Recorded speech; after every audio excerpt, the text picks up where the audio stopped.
அடுத்தது நம்ம இன்னொரு சகோதரி சொன்னாங்க, பாலியல் வன்முறைகள்லாம் உலகத்தில் நடக்கிறதுக்கு காரணம் பெண் நடத்துகிற விதத்தை தான் அப்படின்னு சொல்லிட்டு. எந்த பெண் 4 வயசு குழந்தைலேருந்து 60 வயசு பெண்ணு பாலியல் வன்முறைகள் நடக்குது. அந்த 4 வயசு குழந்தையிலும் 6 வயசு பெண்மணிகளிலையும் என்ன ஆபாசத்தை கண்டீங்க? என்ன ஆபாசத்தை கண்டீங்க? அதன் மூலமா பாலியல் வன்முறை பெண் நடக்கிற விதத்தில் தான் நடக்குது. காலை கடவுள் கழிக்கிறதுக்காக புதருக்கு பின்னாடி போன ஒரு பெண்ணுக்கு விளையாட்டு குளத்துல நடந்தது. ஒரு இயற்கை உபாதை கழிக்கிறது. இப்ப நம்ம டவுன்ல இருக்கிறோம், நம்மளுக்கு எல்லா ஃபெசிலிட்டியும் இருக்குது. கிராமத்துல இருக்கிற பெண்களுக்கு என்ன இருக்கு? இயற்கை உபாதை கழிக்கிறதுக்கு புதருக்கு பின்னாடி போன ஒரு பெண்ணு அது ஒரு கூட்டம் வச்சு பேசுது. அந்த அம்மா ஏன் அந்த டைம்ல புதருக்கு பின்னாடி போச்சு அப்படின்னு சொல்லிட்டு என்ன சொல்றது? நாங்க வாழ்க்கையில பாத்தீங்கன்னா அதிகமான துன்பங்களை அடைவித்து பெண்கள் தான். அதை நான் முதல்ல திருக்குறள் மேற்கோளை காட்டி சொல்றேன். தற்காத்து தற்கொண்டார் பேணி தகைச்சான்ற சொற்காத்து சோர்விலால் பெண். ஒரு பெண் என்றால் உடலாலும் உள்ளத்தாலும் தன்னை காத்து தன் கணவனின் நலன்களையும் கவனம் வச்சு குடும்பத்தின் நலன் கருதி புகழையும் காத்து அறத்தையும் கடைபிடிச்சு சோர்வு அடையாம இருக்கிறா பாருங்க எங்க பெண்கள். அவங்க எல்லாம் கோயில் கட்டி இங்க கும்பிடணும். பெண்ணானவள் ஆறுதலின் தாயாகவும் அரைவளைப்பில் மனைவியாகவும் அனுசரிப்பில் மருமகளாகவும் பொறுமையின் சிகரமாகவும் போராடுவதில் போராளியாகவும் தியாகத்தின் திரு மகளாகவும் இருக்கிறார். அப்படிப்பட்ட பெண்களுக்கு ஏற்படும் இடர்பாடுகள் கொஞ்சமா நெஞ்சமா? நான் பிறப்பில் இருந்து இறப்பு வரைக்கும் பெண்கள் அனுபவிக்கிற கொடுமைகள் கொஞ்சம் நெஞ்சம் கிடையாது. ஃபர்ஸ்ட் பிறப்பிலிருந்தே பார்த்துப்போம். ஆண் பெண் வேறுபாடு. ஒரு குழந்தை ஒரு ஆண் பெண் இருக்கிற ஒரு குடும்பத்துல ஒரு ஆணும் பிறக்கிறான், பெண்ணும் பிறக்கிறான். ஆனா அந்த குடும்பத்துல பாத்தீங்கன்னா ஆணை விட பெண்ணுக்கு எல்லா விதத்துலயுமே கொஞ்சம் குறைவான சலுகைகள் தான் கிடைக்குது. உதாரணத்துக்கு சொல்றேன், ஆண் பையன் பிறந்துட்டானா அவனை நல்லா படிக்க வச்சு மேல் படிக்க வைக்கிறதுக்கு ஆங்கில கல்வியை தேர்ந்தெடுக்கிறாங்க. சில பெற்றோர்கள் இன்னும் இருக்கிறாங்க. ஆனா அதே பெண் பிள்ளைகளை பாத்தீங்கன்னா இன்னும் தமிழ் வழி கல்வியெல்லாம் படிக்க வைக்கிறாங்க. ஆம்பளை பையன் சம்பாதிச்சு நம்மளை காப்பாற்றுவான், இவன் வேற வீட்டுக்கு போய் கல்யாணம் பண்ணி போறதுல தமிழ் மீடியத்துல படிக்கட்டும் அப்படின்ற ஒரு எண்ணத்தோட. ஆனா அது மாதிரி படிக்க வச்சு வெளிநாட்டுக்கு போய் செட்டில் ஆயிடும் ஆண். அவன் தான் கடைசி காலத்துல முதியோர் இல்லத்துல விட்டுறான் அந்த பெற்றோர்களை. ஆனா அரசாங்கம் பெண்களுக்கு தான் சலுகை கொடுத்தாலும் பல குடும்பங்கள்ல இன்னும் இந்த மாதிரி நிகழ்வு நடக்கத்தான் செய்து நடுவர்களே. மேல் படிப்பு படிக்கிறதுலயும் நிறைய பிரச்சனை இன்னும் இருக்கு.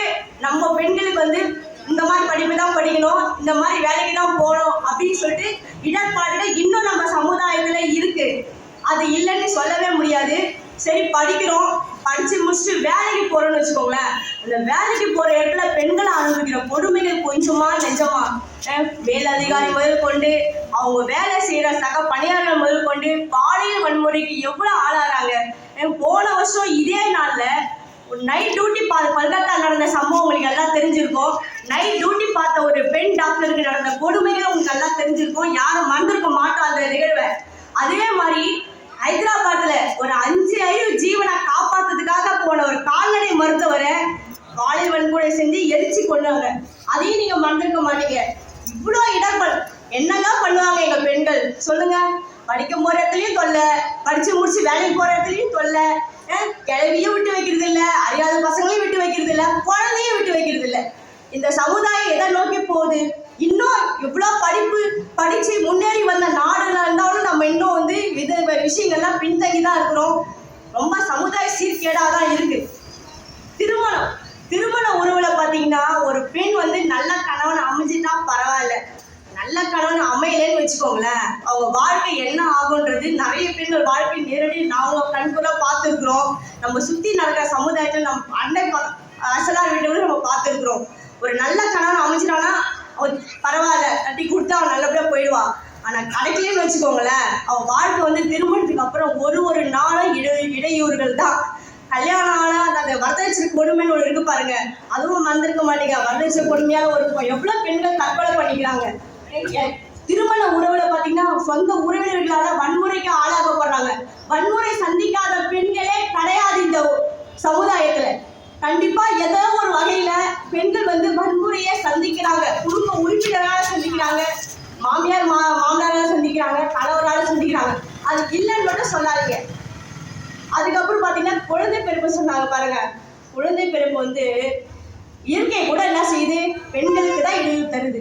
குழந்தை பிறப்பு ஒரு உடம்புல வந்து இருக்கிற எலும்பு எல்லாத்தையும் உடைச்சி நொறுக்குனா என்ன மாதிரி வலி வருமோ அது மாதிரி ஒரு வலியை வந்து பெண்கள் வந்து பெண்களுக்கு குழந்தை பிறப்பு மூலமா ஏற்படுது.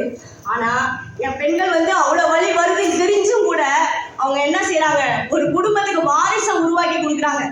கஷ்டம் நம்மளுக்கு வந்தாலும் பரவாயில்ல, நம்ம குடும்பம் அடுத்த தலைமுறையை சந்திக்கணும், நம்ம குடும்பம் உயரணும், அது ஒரு வாரிசு வேணும் அப்படின்னு சொல்லிட்டு என்ன செய்யறாங்க, குழந்தை பிறப்புல வர கஷ்டமா இருந்தா கூட அந்த குழந்தை பிறப்பை வந்து சந்தோஷமா ஏற்பட்டு அந்த வலிகளை பொறுத்து ஒரு குழந்தைகளை பெற்றெடுக்கிறாங்க. பெற்றெடுத்து அவங்க வளர்த்து ஆளாக்கி அவங்க நல்லா படிக்க வச்சு, இதுல ஒரு இன்னொன்று பாருங்களா, பெண் குழந்தையா பெற்றுட்டோம்னு வச்சுக்கோங்களேன், அது வந்து ரெஸ்பான்சிபிலிட்டி கம்மி நம்மளுக்கு. அவங்க நல்லா படிக்க வச்சா போதும், வேலை வாங்கி கொடுத்துட்டா போதும், இல்லை நல்ல இடத்துல கல்யாணம் பண்ணி கொடுத்துட்டா போதும். ஆனா இந்த ஆண் குழந்தைகளை பெற்ற அம்மாக்கள் இருக்கிறாங்களே, அவங்க படுற கஷ்டம் கொஞ்சமா நிஜமா, அவங்கள படிக்க வச்சு வேலை வாங்கி கொடுத்து, இல்லை நல்ல தொழிலை ஏற்படுத்தி கொடுத்து, அவன் சமுதாயத்தை நல்லவனா ஆளாக்கி, அவன் வந்து வாழ்க்கையில செட்டில் ஆகிற வரணும், அவனுக்கு சொத்தும் சேர்த்து வச்சு நல்ல பொண்ணா பார்த்து கல்யாணம் பண்ணி வச்சு அவங்க நல்லபடியா வாழணும் கடைசி வரணும். அப்பா கொஞ்சமா நெஞ்சமா ஆண் குழந்தைகளை பெற்ற பெற்றோர்களுக்கு. அதுக்கடுத்து பாத்தீங்கன்னா பொருளாதார சுதந்திரம் பத்தி சொன்னாங்க. இன்னைக்கு பாருங்க, பொருளாதார சுதந்திரம் வந்து ஆண்களுக்கும் பெண்களுக்கும் சம ஊதியம் கிடைக்குதா? ஆண் பெண் 2 பேருக்குமே சம ஊதியம் கொடுக்குறாங்களா? எந்த வேலையிலுமே ஆண்களுக்கு ஊதியம் அதிகம்தான். ஆனா பெண் வந்து எந்த வேலையெல்லாம் திறன் கூட செய்யக்கூடிய கெப்பாசிட்டி பெண்களுக்கு அதிகம். ஆனா அவங்களுக்கு வந்து சம ஊதியம் கொடுப்பதில்லை. இந்த சமூகத்துல இன்னும் இருக்கு அந்த நிலைப்பாடு. இல்லைன்னு மட்டும் சொல்லுங்க, இல்லை மட்டும் இல்லை சொல்லுங்க, ஒப்புக்கவே முடியாது இதனால. இன்னொன்று பார்த்தீங்கன்னா, நம்ம சமுதாயத்தில் இட ஒதுக்கீடு பாருங்க, பெண்களுக்கு 33% தான் கொடுத்துருக்குறாங்க, ஆண்களுக்கு எல்லா ஃபுல் 100% எல்லா துறையிலுமே. ஆனால் பெண்களுக்கு 33% ஒதுக்கீடு தான் இன்னும் இருக்கு. பொருளாதார சுதந்திரம் வந்து நம்ம அடைஞ்சிட்டாவே வாழ்க்கையில ஒரு பெண்ணை வந்து நல்லா படிக்க வச்சுட்டாவே போதுங்க. அவன் கல்யாணம் ஆனதுக்கு அப்புறமோ இல்லை கல்யாணத்துக்கு முன்னாடியோ எப்படியோ அந்த குடும்பத்தை வந்து நல்லா நிலைநிறுத்தி முன்னுக்கு கொண்டு வந்துடுவா. எப்படிப்பட்டையும் அந்த குடும்பத்தை கைவிட மாட்டா, தன் குழந்தைகளையும் கைவிட மாட்டா. ஆண் வந்து சீக்கிரமா அவங்க பொறுப்பை தட்டி கழிச்சுட்டு போயிடுவாங்க. ஆனா ஒரு பெண்ணால எந்த ஒரு பொறுப்பையும் சீக்கிரமா தட்டி கழிச்சு போகவும் முடியாது, போகவும் மாட்டா. அதுக்கப்புறம் பாருங்க, ஒரு பொண்ணு வந்து ஒரு சரியான தகப்பன், சரியான உடன்பிறப்பு, சரியான வாழ்க்கை துணை எதுவுமே இல்லாம இருந்தா கூட வைராகியத்தோட அவன் வாழ்ந்துடுவா. ஆனா ஒரு ஆணால கண்டிப்பா இந்த மாதிரி ஒரு பெண் இல்லாம அவங்களால இருக்க முடியாது. அப்படி இருக்கிற பெண்களை வந்து அவங்க காயப்படுத்துறதுக்கு எவ்வளவு அதிகமான காயப்படுத்துறீங்க. ஒரு பெண்களுடைய இதயம் வந்து பாத்தீங்கன்னா ஆண்களை விட 4 மடங்கு 40 மடங்கு கூட சொல்லலாம், ரொம்ப ரொம்ப மென்மையானது. அப்படிப்பட்ட பெண்களுக்கு அதிக இடையூறுகளை கொடுத்து அந்த பெண்களை கஷ்டப்படுத்த வைக்கிறானது இந்த ஆண்கள் சமூகம்.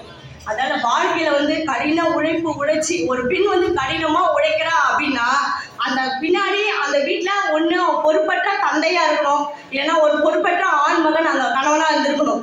அப்படி இருந்தாதான் அந்த பெண் வந்து ரொம்ப கடின உழைச்சி தன் பிள்ளைகளையும் காப்பாத்தி தன்னோட வருமானத்தை ஈட்டி பொருளாதாரத்தை மேம்படுத்தி முன்னுக்கு வரா.